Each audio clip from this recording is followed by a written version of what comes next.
नमस्कार दोस्तों, स्वागत है आप सभी लोगों का स्टडी ग्लोस पर। मोदी जी ने गारंटी लेकर यह कहा है कि इंडिया मेरे आगे आने वाले टर्म के अंदर 2024 के इलेक्शंस के अंदर थर्ड लार्जेस्ट इकोनॉमी बन जाएगा। मोदी जी की यह बात कितनी सही है, कितनी गलत है? क्या वाकई में यह एक चुनावी प्रपंच है जिसको मोदी जी यूज कर रहे हैं, या फिर वास्तव में इंडिया पूरे विश्व में थर्ड लार्जेस्ट कंट्री बनने वाला है? आज हम लोग इस तथ्य की जांच करेंगे। हम लोग यह भी देखेंगे कि क्या वास्तव में थर्ड लार्जेस्ट इकोनॉमी बनने से हमारी सारी प्रॉब्लम्स का सॉल्यूशन हो जाएगा? क्या हम लोग हंगर इंडेक्स के अंदर, पर कैपिटल इनकम के अंदर इसमें आगे ग्रो कर पाएंगे? हमारा देश China, Germany, Japan, US, Britain, Australia इनकी इकोनॉमी से कितना आगे है, कितना ग्रो किया है, आज हम लोग इस लेक्चर के अंदर कवर करने वाले हैं। लेकिन लेक्चर में आगे बढ़ने से पहले सबसे पहले ये फोटो आप लोग देखिए। ये जो पिक्चर आप लोग देख रहे हैं, ये एक नई बिल्डिंग जो है इसके इनॉग्रेशन की है, जिसका नाम है भारत मंडपम। यहां पर मोदी जी इसको इनॉग्रेट कर रहे हैं और इनॉग्रेट करते हुए इन्होंने कुछ शब्दों का प्रयोग किया जिनका मैं आप लोगों के सामने जिक्र करना चाहूंगा। यह भी मैं आप लोग को बताऊंगा। मोदी जी ने कहा कि ये मोदी की गारंटी है, इस शब्द को प्रयोग किया और न्यूज में अभी ये हाईलाइट होके काफी तेजी से जो है वो वायरल हो रहा है। On the basis of track record in the third term of our government, ये कहना चाह रहे हैं Modi ji, India will become the world third largest economy. ये मोदी की गारंटी है। This is Modi guarantee, the prime minister said while addressing the inauguration ceremony of the international exhibition cum convention centre complex. ठीक है, नाम देखिए भारत मंडपम। एग्जाम के पॉइंट ऑफ व्यू से आपको याद रखना ही है और वैसे जनरल नॉलेज के अकॉर्डिंग भी आप लोग को याद रखना है। नीति आयोग की रिपोर्ट का हवाला देते हुए मोदी जी ने यह कहा कि 13.5 crore people have come out of poverty in the last 5 year. मतलब पिछले 5 सालों के अंदर 13.5 करोड़ लोग जो हैं वो गरीबी रेखा से बाहर आ चुके हैं, गरीबी से बाहर आ चुके हैं। तो अब हम लोग इस पिक्चर के ऊपर चलते हैं। आप लोगों ने धमाल फिल्म जो है वो जरूर देखी होगी। धमाल फिल्म में जावेद जाफरी, जिन्होंने एक बहुत अच्छा रोल निभाया है, जब भी कोई क्वेश्चन की बारी आती है, मतलब वो पूछा जाता है कि आखिरकार ये काम किसने किया है, तो बाकी 3 लोग जो हैं वो पीछे की तरफ हट जाते हैं और जावेद जाफरी जो है वो अपनी जगह पर खड़े रहते हैं। देखने वाले को यह लगता है कि ये व्यक्ति जो है वो आगे आ चुका है, बाकी 3 पीछे हट चुके हैं। बेसिकली क्या है, आज की पूरी स्टोरी जो है वो इसी के ऊपर बेस करती है। किस प्रकार से, सुनिएगा। हम लोग अगर जर्मनी की बात करें तो ये बताया गया है कि 2024 तक जर्मनी को हम लोग पीछे छोड़ देंगे, ठीक है, और थर्ड लार्जेस्ट इकोनॉमी बन जाएंगे। रियलिटी में यह है कि इंडिया की ग्रोथ रेट इतनी ड्रास्टिक नहीं है, क्योंकि जो बाकी कंट्रीज थे इनकी इकोनॉमी रेट जो है वो डाउन हुई, इससे भारत जो है वो ऑटोमेटिक आगे आ गया। 2008 की जो महामंदी थी, ग्लोबल जो डिप्रेशन था, उसके अंदर फ्रांस, ब्रिटेन, ऑस्ट्रेलिया, यूएस जैसे देश जो थे वो काफी पीछे छूट गए, जिसके कारण आज हम लोग इस इकोनॉमिक ग्रोथ जो है इसको हासिल कर पाए हैं। तो मोदी जी की ये बात तो सही है कि उनके अगले टर्म में इंडिया जो है वो थर्ड लार्जेस्ट इकोनॉमी बन जाएगा। लेकिन क्या ये वास्तव में मोदी जी की देन है, या फिर ऑटोमेटिक जो हमारी ग्रोथ चलती हुई आ रही है उसी की बदौलत है कि आज हम लोग थर्ड लार्जेस्ट इकोनॉमी जो है वो बनने जा रहे हैं? सबसे पहले हम लोग इस डेटा पर नजर डालेंगे। यहां पर कंट्रीज लिखी हुई है US, China, India, Japan, Germany, UK, France, Brazil, Canada, Italy और रशिया। 2004 की बात करें तो इंडिया के अंदर जो हमारे पास में यूएस बिलियन डॉलर्स के अंदर ये डेटा है, जो जीडीपी है वो है 722 बिलियन डॉलर के आसपास, ठीक है। 2014 के अंदर ये 2 ट्रिलियन डॉलर जो है वो बन जाती है। 2023 के अंदर 3.7 ट्रिलियन डॉलर जो है वो अभी हमारी इकोनॉमी है, और 2027 में एक्सपेक्टेड है कि ये 5.1 ट्रिलियन डॉलर की इकोनॉमी हम लोग बनने जा रहे हैं। अगर वास्तव में ऐसा होता है तो 2027 के अंदर हमारी रैंक जो है वो थर्ड लार्जेस्ट इकोनॉमी रहेगी, और 2014 के अंदर रैंक कौन सी है, यानी कि 10th रैंक पर हम लोग थे। वर्तमान में एट प्रेजेंट हम लोग कौन से रैंक पर हैं? एट प्रेजेंट हम लोग 5th रैंक पर हैं।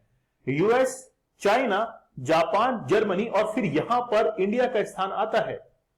अर्थात जर्मनी जो है इसको हम लोग पीछे छोड़ देंगे, जापान को हम लोग पीछे छोड़ देंगे और उसके बाद में थर्ड लार्जेस्ट इकोनॉमी इन 2027 के अंदर जो है हम लोग बन जाएंगे। ये जो आप लोग पीछे देश देख रहे हैं, UK, France, Brazil, Canada, Italy और रशिया, 2008 की जो मंदी आई थी, डिप्रेशन आया था, उसका सबसे ज्यादा इंपैक्ट जो है वो यूके, फ्रांस, ब्राजील के ऊपर पड़ा था। इनकी जो ग्रोथ रेट थी वो उस समय 3%, 2%, 1% इतनी जो है इनकी ग्रोथ रेट रही थी। आप लोग समझ सकते हैं कि जब डिप्रेशन के अंदर इनकी ग्रोथ रेट थी, उस समय भी इंडिया की एक औसतन जो ग्रोथ रेट चलती हुई आ रही थी 6%, 7 या 8% के आसपास, वो ऑटोमेटिक चलती हुई आ रही थी। इसका सबसे बड़ा कारण यह था कि हम में सेविंग्स की आदत है और हमने जो पैसा बचाया था उससे हम लोग आगे निकल पाए थे। तो ये जो डेटा है वो अच्छे से क्लैरिफाई हो रहा है और ये डेटा जो है वो आईएमएफ के द्वारा, इंटरनेशनल मॉनेटरी फंड जो है उसके द्वारा इस डेटा को जो है वो दिया गया है। चलिए थोड़ा सा और आगे हम लोग बढ़ते हैं। अच्छा, चाइना जो है वो सेकंड नंबर पर रहेगा 2027 में। इसकी जो इकोनॉमी है वो $25 ट्रिलियन के आसपास पहुंच जाएगी। यूएस $31 ट्रिलियन के आसपास पहुंच जाएगा।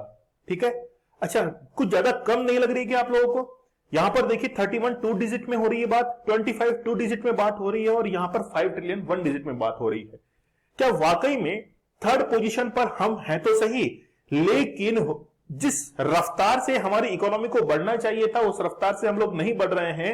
हमारी इकोनॉमी जो है 2027 के अंदर लगभग आप लोग मान के चलिए कि 6.5 या 7 ट्रिलियन डॉलर के आसपास होती, तब हम लोग इस पर थोड़ा सा सेटिस्फाई हो सकते थे कि वास्तव में इंडिया ने ग्रो किया और बड़े अच्छे से ग्रो किया है। हालांकि 2014 से लेकर 2023 तक हमने ग्रो किया है 83%, जो कि पूरे विश्व में सबसे ज्यादा है। लेकिन फिर भी जिस तरीके से हम लोगों को आगे बढ़ना चाहिए था उस तरीके से हम लोग आगे नहीं बढ़ रहे हैं। India GDP has grown 83% between 2014 and 23। 2014 से इन 9 सालों के अंदर अगर हम लोग देखें तो हमने जो ग्रो किया है वो 83% किया है, जबकि चाइना ने इन्हीं 9 सालों के अंदर 84% जो है वो ग्रोथ हासिल की है। इसीलिए चाइना जो है वो हमसे एक कदम आगे है इन टर्म्स ऑफ इकोनॉमी। ठीक है, यूएस जीडीपी जो है वो इंक्रीज हुई है 54%, मतलब इंडिया जो है वो ग्रोथ कर रहा है यूएस के कंपेयर में काफी ज्यादा। हो सकता है कि आगे आने वाले टाइम में चाइना फर्स्ट इकोनॉमी बन जाए, सेकंड पर इंडिया आए और थर्ड पर जो है वो यूएस आ सकता है, लेकिन थोड़ा सा समय लगेगा उसके अंदर। 2047 तक हम लोग ये सपना देख सकते हैं कि हम लोग यूएस और चाइना को जो है वो पीछे छोड़ सकते हैं। However, barring these 3 countries, all the other top 10 countries have seen their GDP stand or even contract, मतलब जो बाकी बचे हुए देश हैं उनकी जीडीपी जो है वो क्या हो रही है, कॉन्ट्रैक्ट हो रही है। इंटरनेशनल एजेंसीज जो हैं उन्होंने, यानी कि मोदी जी जो हैं बेसिकली इनका हवाला कह रहे हैं कि इंटरनेशनल एजेंसीज जो हैं इन्होंने ये कहा है कि extreme poverty in India is on the verge of ending. लगभग हमारे इंडिया के अंदर जो पॉवर्टी है वो लगभग खत्म होने तक है। इंटरनेशनल एजेंसीज का ये दावा है। This shows that the decision and policies that have been made in the last 9 years are taking the country in the right direction। PM Modi ji का ये कहना है। यहां पर जब कोई अच्छी बात आती है तब तो हम लोग बेस बना लेते हैं इंटरनेशनल एजेंसीज को, लेकिन जब इंडेक्स की बारी आती है, जैसे hunger index, world press freedom index, वहां पर हमारी रैंक आती है, तो हम लोग इन्हीं इंटरनेशनल ऑर्गेनाइजेशंस को कोसने लगते हैं कि उन्होंने पार्शियलिटी की है, उन्होंने हमारे साथ में जो है वो पार्शियलिटी की है, जबकि यूएस फंडिंग, यूरोप फंडिंग जो है वो उन देशों को वो हेल्प करती है। अभी मैं आप लोगों को इंडेक्स भी बताऊंगा। The prime minister stressed that we have to think big and achieve big targets in order to be developed. That is why he said India is moving ahead with the principle. इस principle को आप लोग जरूर याद रखिएगा, think big, dream big and act big. इन्होंने ये नारा जो है वो दिया है। इस प्रिंसिपल जो है वो हम लोग आगे बढ़ने वाले हैं। देखिए कुछ डेटा है जिसको आप लोग को जरूर अच्छे से एनालाइज करना चाहिए। The incremental increase of $1.8 trillion estimate in the economy size between 2022-27। तो बेसिकली इंडिया की जो इकोनॉमी है वो $1.8 ट्रिलियन के आसपास में पहुंच जाएगी 2027 तक, क्योंकि 2022 से लेकर 2027 के बीच में $1.8 ट्रिलियन जो है वो हम लोग इकोनॉमी को ग्रो करने वाले हैं। Will be more than the current size of the Australian economy. ठीक है, तो ऑस्ट्रेलिया की जो इकोनॉमी है उससे जो है वो काफी बड़ी जो है, उससे भी ज्यादा जो है वो हमारी इकोनॉमी ग्रो करेगी। India share in the global GDP will be 4%। पूरे विश्व की जो जीडीपी है उसमें इंडिया 4% जो है वो पार्टिसिपेट करता है ना। और 2027 तक इतना पार्टिसिपेशन वो दिखाएगा। They said adding that the economy will adding 0.75 trillion to its overall size every 2 years। हर 2 साल के अंदर वो अपनी इकोनॉमी के अंदर ग्रो करेगा 0.75 ट्रिलियन डॉलर के आसपास। ठीक है, हर 2 साल के अंदर इकोनॉमी जो है वो इतनी बढ़ती हुई जाएगी। Such a pace of GDP expansion will make India $20 trillion economy 2047।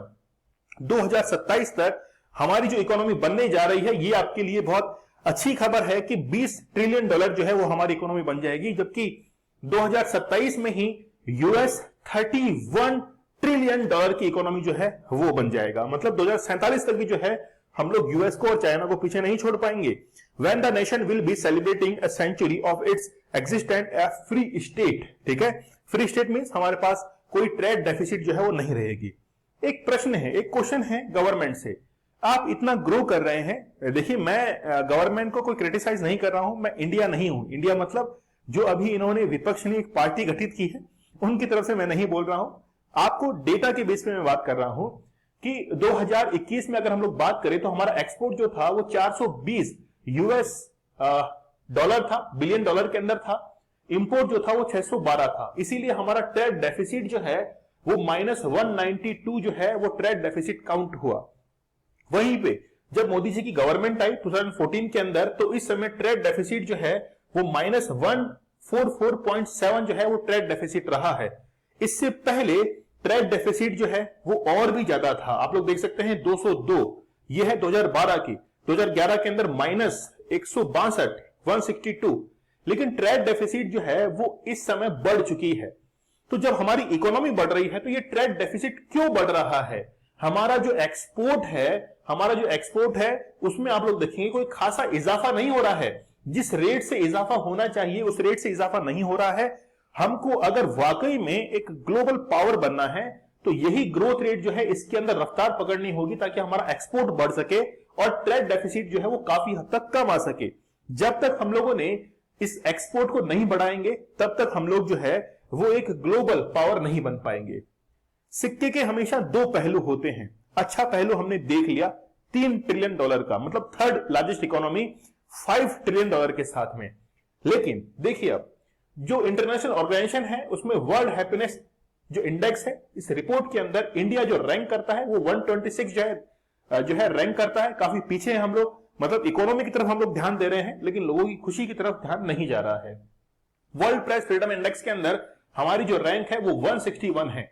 यहां पर ये जो रिपोर्ट है, रिपोर्टर्स विदाउट बॉर्डर जो है, इसके द्वारा ये रिलीज की जाती है, जिसमें बताया गया कि हमारी जो रैंक है वो 161 है। इसमें भी पीछे है। ह्यूमन डेवलपमेंट इंडेक्स के अंदर 132वीं रैंक है। मतलब इकोनॉमी बढ़ रही है, ठीक है, लेकिन हमारी जो पावर है ह्यूमन डेवलपमेंट की है, प्रेस फ्रीडम की है, उसमें हमारा कोई इंक्रीमेंट जो है वो नहीं हो रहा है। ग्लोबल हंगर इंडेक्स, ठीक है, 107वीं रैंक हमारी है, इसमें भी हम लोग पीछे हैं। सबसे इंपॉर्टेंट बात, पर कैपिटल इनकम। कहते हैं कि मान लीजिए कि आप दिखाना चाहते हैं कि देखिए मेरे पास में कितना पैसा है और जेब में केवल 5 रुपए रखे हुए हों।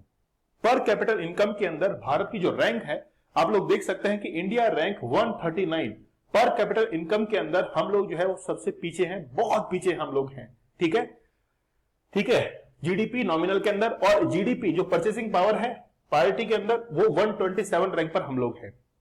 इसमें आप लोग देखेंगे जीडीपी ग्रोथ रेट जो है वो 6.8% रही है 2022 के अंदर, 4.4% रही है 2022-23 के अंदर, 6.1% रहने वाली है। ठीक है, ये एक्सपेक्टेड है 2023 के अंदर 6.1% और 2024 में 6.8% जो है वो हमारी जीडीपी ग्रोथ रेट रहनी चाहिए। और पर कैपिटल इनकम आप लोग देख सकते हैं, अगर हम लोग 2022 की बात करें, थोड़ा सा एस्टिमेटेड डेटा है, लिखा हुआ है एस्टिमेटेड कि 2466 ये जो डॉलर है ये हमारी क्या है, पर कैपिटल इनकम है। तो रैंक जो है वो हमारी काफी पीछे है, जबकि हम लोग ग्रो जो कर रहे हैं in terms of economy grow कर रहे हैं कि लार्जेस्ट इकोनॉमी है। ये पूरा डेटा मैंने आप लोगों के सामने रखा है। आप लोग मुझे कमेंट सेक्शन में ये बताइएगा कि क्या वाकई में हम लोग जिस रफ्तार से हम लोग को ग्रो करना चाहिए वो ग्रो कर रहे हैं, या फिर धमाल मूवी की तरह एक स्टेप जो है वो आगे बढ़ाकर बताया जा रहा है। आप लोगों के कमेंट का इंतजार रहेगा, ठीक है। चलिए, आप लोग डार्क साइकोलॉजी का एक कोर्स जो है वो ज्वाइन कर सकते हैं, जिसमें डॉक्टर मयूरिका दास के द्वारा बहुत बेहतरीन जो है वो कोर्स यहां पर बनाया गया है। प्रहार बैच आप लोग ज्वाइन कर सकते हैं यूपीएससी के लिए, जिसमें आप लोग 70% फ्लैट और एक्स्ट्रा 25% डिस्काउंट जो है वो प्राप्त कर सकते हैं। You must join and subscribe study glows. मिलते हैं हम लोग नेक्स्ट लेक्चर में, तब तक के लिए धन्यवाद, थैंक यू, जय हिंद।